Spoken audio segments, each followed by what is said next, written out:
Assalamualaikum warahmatullahi wabarakatuh. Jumpa lagi di podcast persembahan dari Rumah Sakit Dr. Saiful Anwar Malang. Hari ini saya tidak sendiri, di samping saya telah hadir narasumber kita Dr. Kurniawan Kadafi. Selamat siang dokter. Selamat siang, sehat ya? Sehat dok. Dokter sehat juga ya? Alhamdulillah. Perlu diketahui Dr. Kadafi ini adalah salah satu dokter spesialis anak di Rumah Sakit Dr. Saiful Anwar Malang. Baik dokter, hari ini kita akan sharing tentang kesehatan anak. Salah satunya adalah ini dok, di era pandemi ini tentunya memiliki dampak yang luar biasa. Nah, salah satunya adalah terkait dengan kesehatan anak. Banyak orang tua itu khawatir ketika anaknya sakit, muncul kekhawatiran haruskah mereka ke rumah sakit atau lebih baik di rumah aja kayak gitu. Nah, kira-kira seperti apa kayak gitu. Terus kemudian ini kan angkanya cenderung naik ya dok ya? Angka COVID-nya ya? Iya benar sekali. Nah kemudian saat ini tuh trennya seperti apa dok? Sudah mulai turunkah atau seperti apa? Oke. Ya memang ini dilema ya, orang tua seringkali ketakutan untuk membawa anaknya ke rumah sakit. Betul. Ya. Namun mungkin hal ini pasti akan ada latar belakangnya. Salah satu latar belakangnya ya karena pandemi, sehingga orang tua khawatir kalau dibawa ke rumah sakit nanti malah tertular dan lain sebagainya. Nah untuk menjawab itu mungkin kita bisa mendasarkan pada data dulu nih.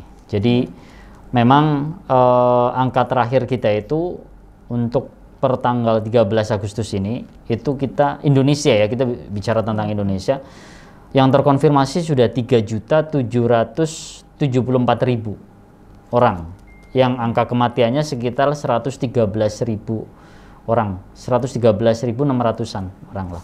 Harapan kita ya kita tetap waspada, karena effort yang kita sudah lakukan bersama, mungkin banyak hal yang kita mesti korbankan, jangan sampai kita abai, kemudian angka itu naik kembali. Termasuk juga pada pasien anak yang terkonfirm COVID. Oh ya, untuk pasien anak, angka nasional kita itu sekarang 12,9% dari yang terkonfirmasi. Jadi kalau kita punya total yang terkonfirmasi tadi sekitar 3.774.000-an, ya 12,9%-an. Kemudian untuk angka kematiannya adalah sekitar 1%.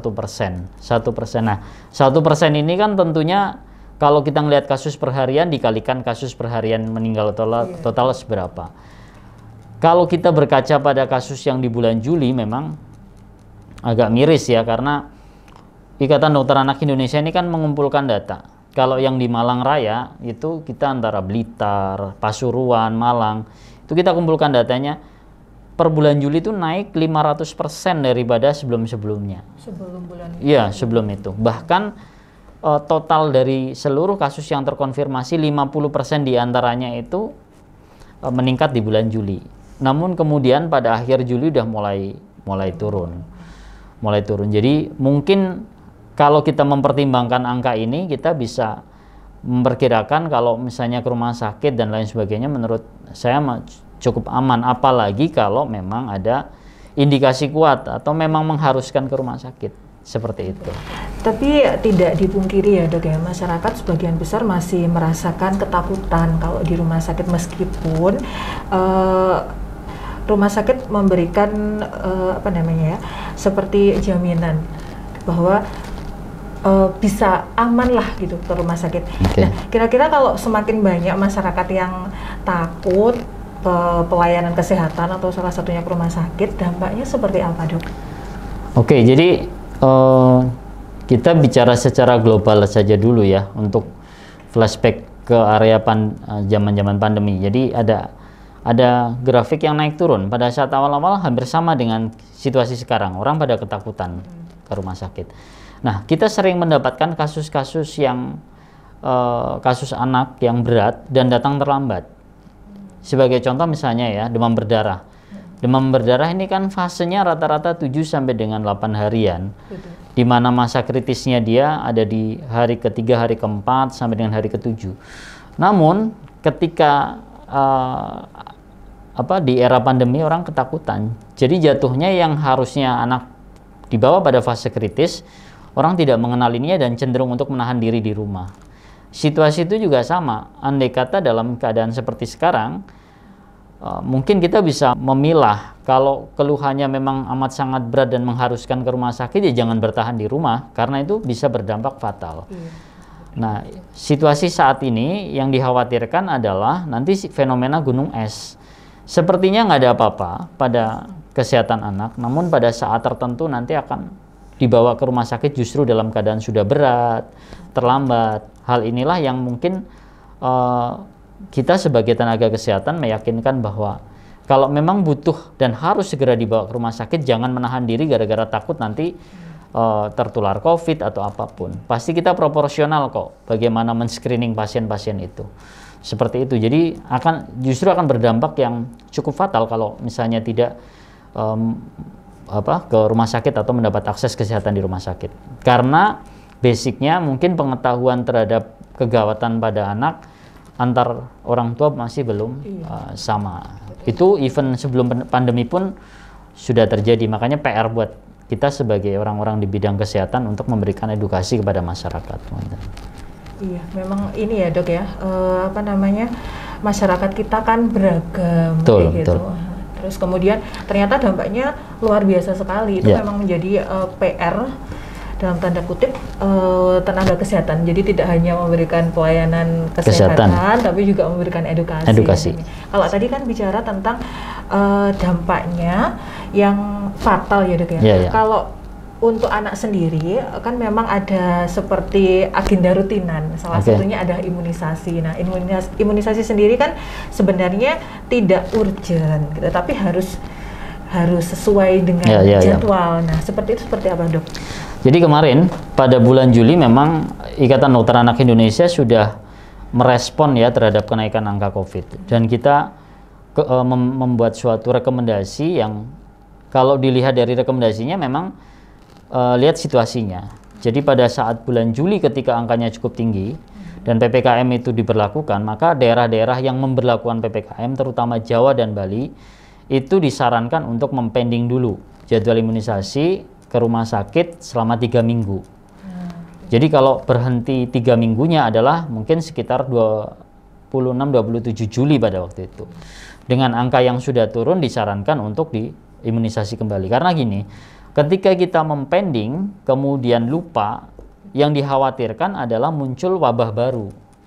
Karena prinsip imunisasi ini kan adalah memberikan kekebalan terutama penyakit-penyakit yang bisa menimbulkan wabah, bisa mematikan, seperti itu. Sebagai contoh misalnya, andai kata tidak terfollow up secara optimal, contoh kasus misalnya imunisasi DPT tidak terlaksana secara maksimal. D itu kan difteri, P itu pertusis, dan T itu tetanus. Kita nggak bicara pandemi, sebelum pandemi saja kita sudah beberapa kali mengalami wabah difteri. Ya, dengan bahaya pasien-pasien yang masuk ada sumbatan jalan nafas dan lain sebagainya. Kemudian kasus-kasus tetanus muncul kembali, padahal itu kasus yang sudah lumayan lenyap ya. Kemudian yang ketiga, batuk rejan sudah mulai muncul. Jadi kalau kita tidak bicara tentang pandemi, itu sudah terjadi wabah, apalagi khawatirnya ketika pandemi dan kita tidak alert, tidak mawas diri terhadap penjadwalan imunisasi yang tidak berjalan, akan berdampak pada munculnya wabah baru di tengah wabah COVID-19. Itu yang kita mesti antisipasi. Seperti itu. Dan itu sangat tidak kita harapkan ya. Sangat, karena kita akan bicara tentang resources, sumber daya manusia, ekonomi. Bayangkan COVID aja udah membuat seperti ini, apalagi dengan muncul wabah baru. Itu yang dikhawatirkan. Dan catatan 2019 cakupan imunisasi Indonesia nggak memuaskan, hanya 60%. Jadi artinya dari 100 anak hanya tercover 60. Yang dikhawatirkan kalau hal-hal semacam ini orang tua khawatir untuk datang ke rumah sakit, ke posyandu, datang wabah baru di tengah wabah yang sedang terjadi, seperti itu. Baik dokter, kalau tadi kita bicara tentang data, angka anak-anak yang terkonfirmasi positif COVID kan lumayan tinggi ya dok ya. Nah itu berkaitan dengan imunisasinya gimana dok? Apakah setelah dia negatif bisa langsung diimunisasi atau harus menunggu? Iya, jadi kalau pada anak-anak memang yang terkonfirmasi ini rata-rata dia bisa ringan, sedang, gitu. Ada beberapa kasus yang kita rawat dengan berat. memang aturan mainnya kalau dia habis terkonfirmasi COVID itu tidak boleh langsung, tapi ada jeda sekitar 1 bulan. Jadi 1 bulan dari dia setelah selesai di terapi atau isolasi mandiri kah, atau setelah selesai pengobatan harus. Jadi bukan berarti mesti dipending lagi karena khawatir ada dampak dari COVID itu, tidak. Pokoknya 1 bulan itu tujuannya untuk mengejar, karena begitu kita terpending 1 bulan, vaksin itu harus disusun kembali. Penjadwalannya seperti itu. Terus kalau untuk imunisasi COVID-19 untuk anak seperti apa, Dok? Oke. Jadi imunisasi COVID-19 pada anak memang uji klinisnya yang baru dikeluarkan adalah di usia 12 tahun ke atas. Sehingga rekomendasi COVID untuk yang vaksin COVID itu adalah 12 tahun sampai dengan 17 tahun. Nah, itu juga berhubungan dengan tadi Mbak Lela, yang kalau ada anak yang terkonfirmasi, kemudian dia mau masuk sekolah suatu saat nanti, kapan boleh vaksinnya? Jaraknya 3 bulan dari dia terkonfirmasi. Jadi artinya sih sebenarnya tujuannya adalah agar ya sesegera mungkin recover, antibodinya tidak saling cross reaksi mungkin, dan yang berikutnya anak segera mendapatkan antibodi yang cukup. Tapi pesan moralnya kalau kita bicara tentang seperti itu, bukan berarti orang yang sudah terkonfirmasi tidak butuh vaksinasi, tetap mesti divaksinasi.